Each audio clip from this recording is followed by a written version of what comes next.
Hello, everyone. Welcome to another series of life stories from Life Stories Worldwide, beginning a new year with a wonderful story this evening. It's good to have you with us, all our regular viewers and listeners, and all those who are joining us for the first time. We welcome you. We especially welcome those in Ukraine who are with us, and also those who are listening from Torch Trust. We welcome you to this Life Stories broadcast, where we share stories, life stories on social media, all types of stories of struggles, stories of challenges, pain, suffering, but also stories of tremendous joy and happiness and fulfillment, all types of stories. You can find out more about us by joining us on our website, lifestoriesworldwide.com. There you'll find information that will help you. You can find an app that you can download from Apple or Android. There's also a Bible app that you can download for your own personal use. And if you want to know more, you can also phone us on +44 794 355 0287. These stories can be viewed time and time again on our YouTube channel. We encourage you to subscribe and encourage your friends to subscribe to our YouTube channel. I wish you all a very happy and blessed new year. May it be a wonderful year for all of you. So tonight we have a wonderful story coming to you from Cornwall in the UK. Arthur White, he was a world champion powerlifter, a successful businessman, but then his life spiraled out of control. And he's going to share with you just what happened in his life. Hand over to you now, Arthur. Great to have you with us. Good evening. Good evening, Alan, and thank you. Thank you for asking me. It's great to be here, and it's great to share with people. One of the things I've loved doing over the years is sharing what Jesus Christ has done in my life. But before I do continue, I want to say this. I don't want to boast about anything about myself. I want to boast truly in what Jesus Christ has done in my life. So there's three sides to my story, really. There was a time in my life when, materialistically speaking, I had everything that you would want in life. I had a successful family. I had a successful business. And as you heard from Alan, I was a world champion powerlifter. I had a successful sporting career. So materialistically speaking, I had everything that you would want in life. However, I was never, ever content. I always wanted more work, bigger projects, more money. I wanted more world titles. I wanted more world records, even in my family. I wanted more and more and more. Nothing seemed to satisfy me. Now, having a drive and having passion and having ambition is a good thing. But having no contentment is a hard thing. So I had, as I said, everything that you would want. Now, I'll take you back to my childhood. You can tell from my delicate tones, I wasn't educated at Cambridge. My roots originally come out the East End of London. I was brought up on a council estate in Essex, one of 4 children. I come from an ordinary working class family. There were certainly no luxuries and no privileges in my house.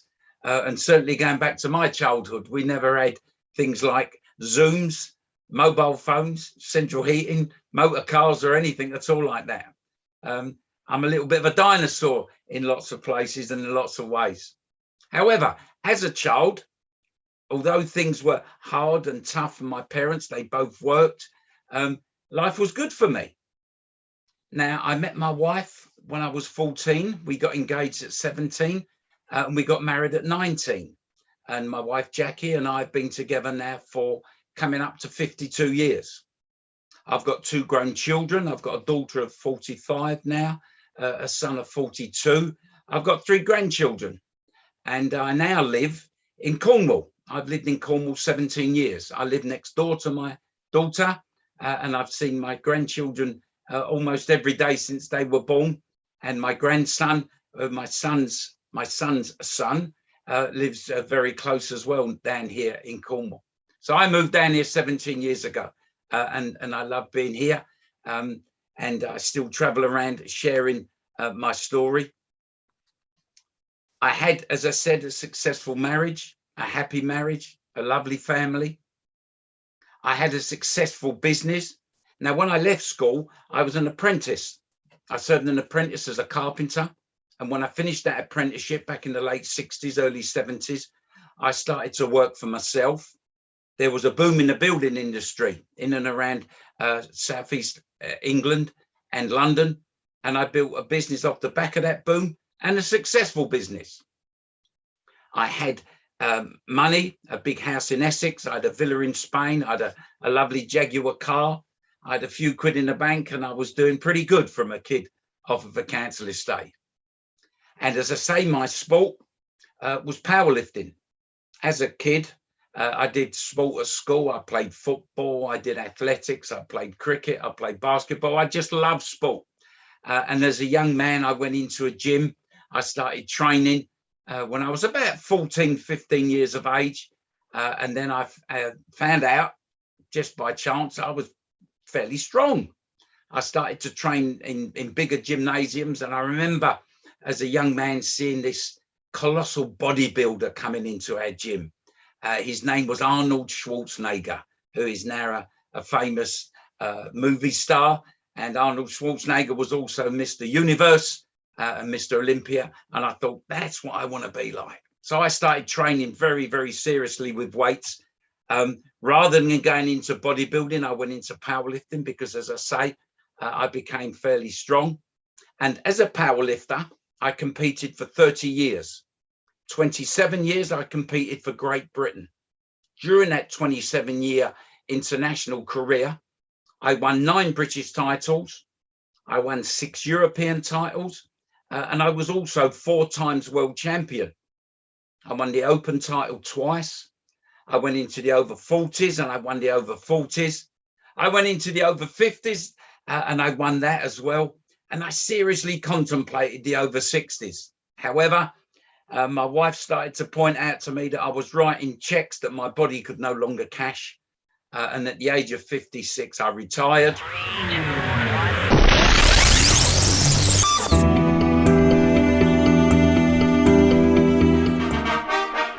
He's coming. Jesus is coming. I can't wait to hear the trumpet call. He's coming. Jesus is coming. And when he comes, we'll crown him Lord of all. And when he comes, we'll crown him Lord of all. As the undefeated British, European and World Masters champion. However, I did consider coming back in the over 70s, but recently I've been advised by the medical profession that perhaps it's time I hang up my lifting boots and my lifting belt.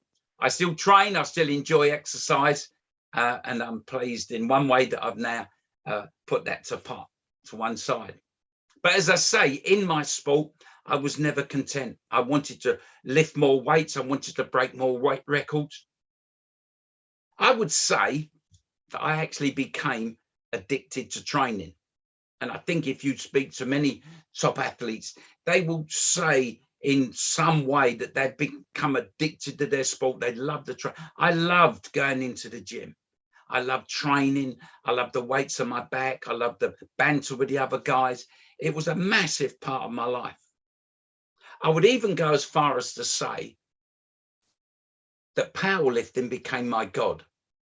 Everything and everyone took second place to it. As a fairly comical story, I shall tell you, my daughter was born on the 12th of June, 1977. It was the day of my first British Championships. I'd qualified for the British Championships in 76, and I was to compete in 1977.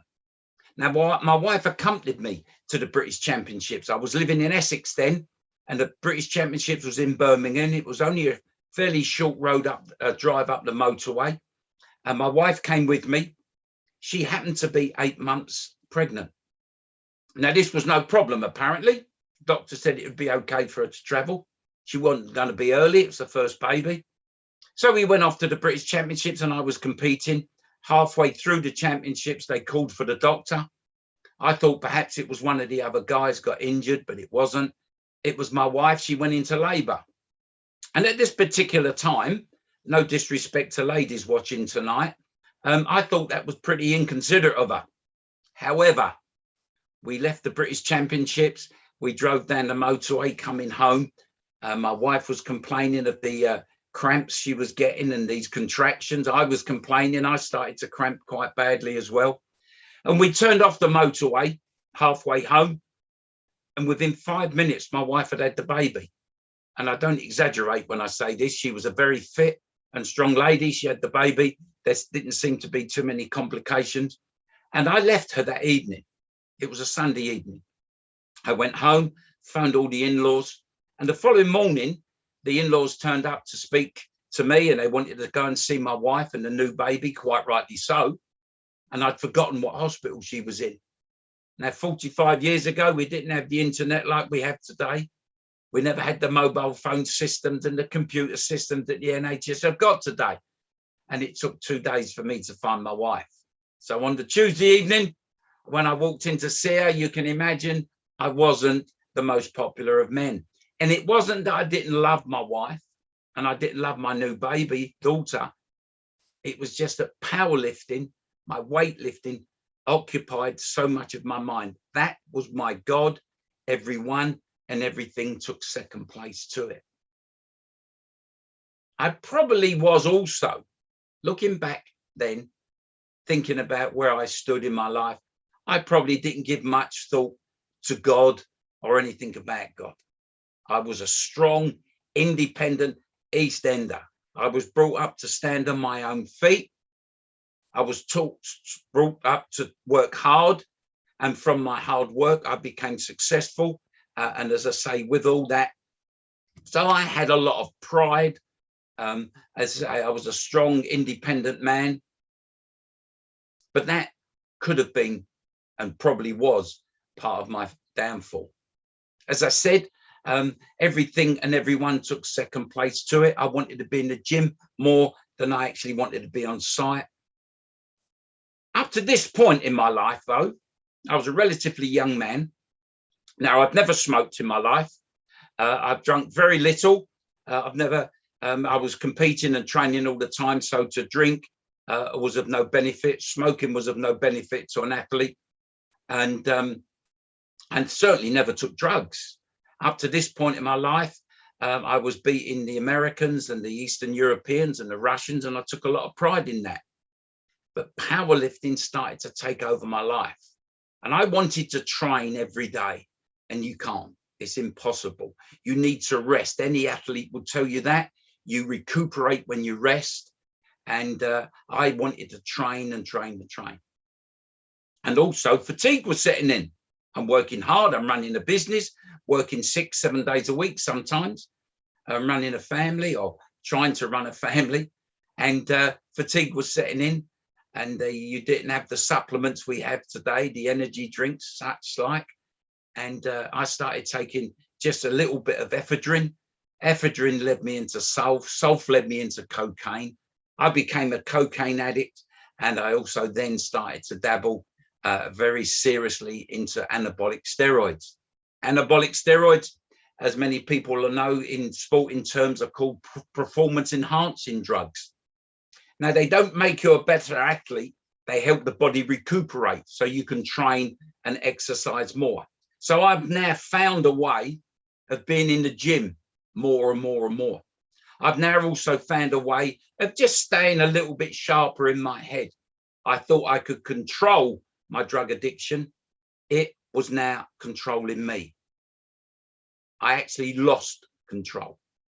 My drug addiction took over my life. I was putting cocaine in my coffee, on my cornflakes, up my nose. A young man will produce 30 or 40 milligrams of testosterone a day, steroids. I was taking synthetically up to 1,000 milligrams a day. My heart was racing like a Formula One car. My mind was always on the go. I was never resting, and there were times when I never slept either. One of the big side effects of steroids and any addiction is that it changes your psychological outlook on life. And I started to see life differently. I started to see my own life differently. And I still thought I could control it, but it was now controlling me.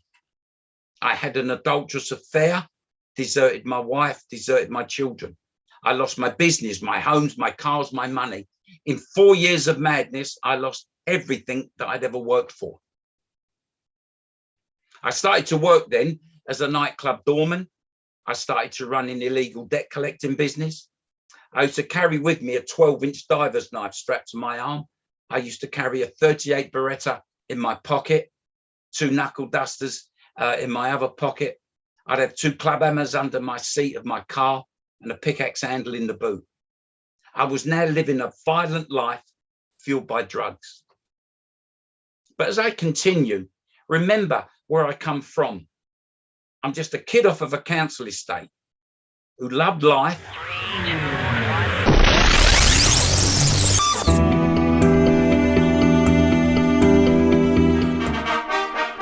He's coming. Jesus is. Life Stories.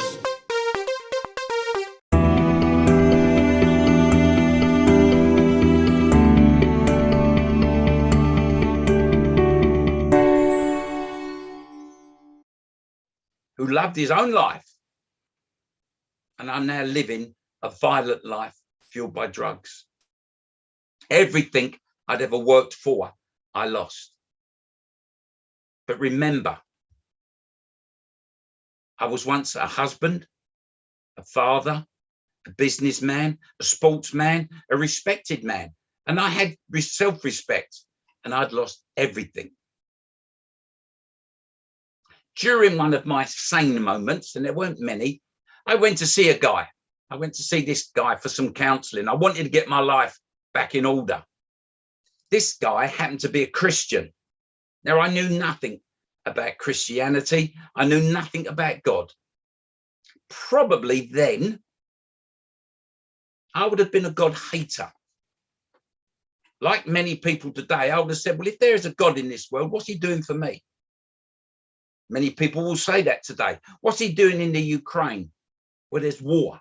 What's he doing in India where there's floods? What's he doing in Africa where there's famines? What's he doing in England in politics at the moment? How crazy that is.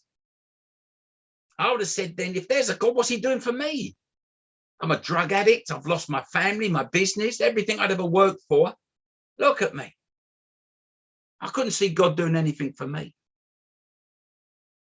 But this counselor, this Christian man, he didn't patronize me or talk down to me. He certainly didn't insult my intelligence. He just sat and listened. But he said this to me. He said, you need to choose. And let me tell you this, ladies and gentlemen. That particular time of my life, I couldn't even choose what shirt to put on in the morning. My mind was smashed and mashed. I couldn't think straight. There were days that I never slept. I was fighting every day to stay alive. I was making a lot of enemies. You don't live that sort of life without making enemies, certainly in the East End of London. But I had some serious choices to make. And it doesn't matter where we are in life, whether you're young or you're an old granddad like me, whether you're rich, poor, black, white, wherever you come from, we've got choices. Some of them are serious ones, some of them not so. And there's a consequence also for your actions in life. The consequences of my foolish actions were that my life was close to ending. And I'm not being melodramatic when I say this to you. My drug addiction led me into bouts of depression. And we talk a lot today. You hear a lot of talk on the news and in the newspapers about mental health issues. I had everything going on up here. I had some massive issues. My drug addiction led me into bouts of depression. That bouts of depression led me into suicide attempts. I tried to take my own life on a number of occasions. I tried to cut my own throat, crash the car, overdose and drown myself. I wanted my life to end because I could see no way out of it. I was in a pit. I was in such a dark place. I could see no way out. I wanted it to end. In 1992, I competed in the World and the European Powerlifting Championships, the biggest competition of my life. I won the World Masters title. I won the European Masters title. I won the best lifter in Europe, the second best lifter in the world. I broke 16 British, European, Commonwealth and world records that day. And that night I tried to cut my own throat and end my life. I was in the best physical condition of my life and yet the worst mental condition of my life. I actually developed pains in my chest during the competitions. I just thought it was hypertension, and I went to see a doctor, and he said to me, if I continued with my drug addiction, I would die. He said, your heart is racing. If you continued, it won't last. It ballooned to the size of a small football. I was making enemies, as I said to you before, and there were men in the East End that were going to take my life. And as I said before, in many bouts of depression, I did try to take my own life also. So when I say to you that my life was close to ending, I'm not being melodramatic. I could see no way out. For me, the only way out for me was death. And as I say, I was certainly going to kill myself if I continued down that road. And there were men that were going to take my life. I was a threat to a lot of people. They couldn't trust me. I couldn't choose what to do with my life. However, on a freezing cold March morning, in a car park in the East End of London, it was Spitalfields Fruit and Veg Market. Now, I was debt collecting down the market. It's a huge international wholesale fruit and vegetable market. Millions and millions of pounds every day go through this market, sometimes in cash, sometimes not. But there's millions of pounds being moved around. All legal. This is above board business. And I was debt collecting for a few people. And I'd been debt collecting this night. I started work probably about 10 o'clock at night. And I remember about 3 o'clock in the morning, standing in the car park. I had a singlet vest on, my knife, gun in my pocket. I'd been involved in a few altercations that night, and I'd seriously hurt 1 or 2 people. If I would have been picked up by the police that night, I would have done between 7 and 14 years in prison. I thought I was invincible, that no one could touch me. But I remember standing in the car park thinking to myself, what a mess my life was in. I remember looking down, I had a pair of trainers on, tracksuit bottoms, thinking, what a mess. What's gone wrong? What are you doing, Arthur? Now, as I said, I never went to church. I never thought of God. I only went to church for a wedding or a funeral. I thought Christian men were weak. Christian men were wimps even. This is the impression I had. You use religion, you use faith, you use God as a crutch. But I was in a very dark place. He's coming. Jesus is coming. I can't wait to hear the trumpet call. He's coming. Jesus is coming. And when he comes, we'll crown